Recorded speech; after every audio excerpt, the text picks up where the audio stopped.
Ms. Lummis, since we do have some time and there are so few of us, I am going to have another round of questioning. It may not be long, but I do want to pursue a couple of things since we have you all and we have the time. So I'll recognize myself again for 5 minutes. And I want to help clarify, because Mr. Lowenthal asked a good question, and there is a distinction I think that we should clarify since we have the opportunity. Mr. Holt placed into the record this Clean Air Task Force report that was developed in the Bakken by I think the North Dakota Industrial Commission, or as part of the North Dakota Industrial Commission's efforts. And I also will be placing in the record later, without objection, the North Dakota Industrial Commission's Flaring Task Force report done by the North Dakota Petroleum Council, which has similar information. And here's, I think, why there's some conflict. The report that Mr. Holt placed in the record states that on private and state land in North Dakota, this is specifically, the flaring is 29%. On other federal land, it's 27%, but specifically on the Fort Berthold Indian Reservation, flaring is 46%. And it's this relationship, as I started to talk about earlier, with the BIA, the tribes, the BLM. Let's face it, when you take the federal bureaucracy and throw it into another federal bureaucracy like the BIA, it seems, it's hard not to it's hard to deny that it wouldn't be more cumbersome than on private land or perhaps even other federal land. So that's the distinction.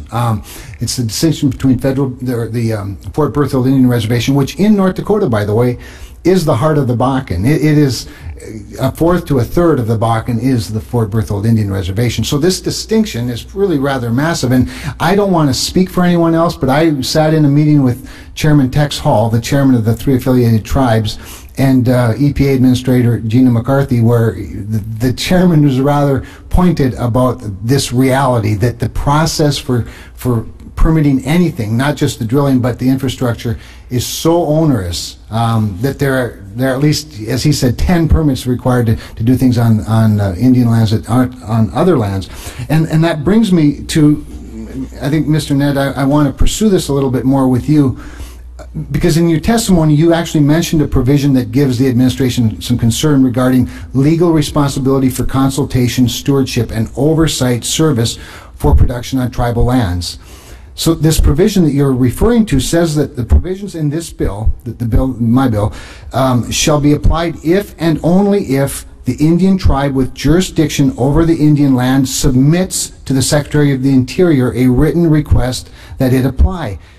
Can you tell me why the administration is concerned about giving the tribe a choice of whether or not it wants a federal agency to manage its land? I mean, I was just with the President of the United States on a North Dakota reservation a week ago, where he talked about, honoring sovereignty, and here the administration seems to be going against that very concept of sovereignty for the tribe.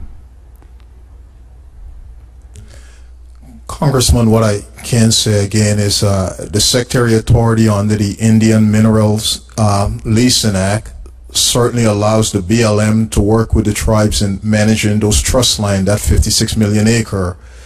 And in working with the tribes through consultation, the BLM certainly incorporate their input into that. And so the administration feel, again, they have enough authority to proceed to conduct the work under the authority Congress has given them, and this bill would just interdict confusion. And the administration position is that we believe they have enough authority already to do that.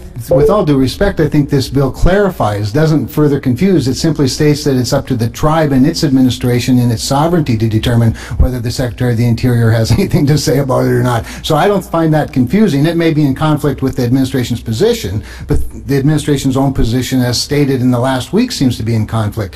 On the one hand, they support sovereignty. On the other hand, they want to continue to have this authority, which is adding burden and making job creation on the Indian reservation that much more difficult. So, with all due respect, I don't find that answer to be consistent with what I heard from the President a week ago.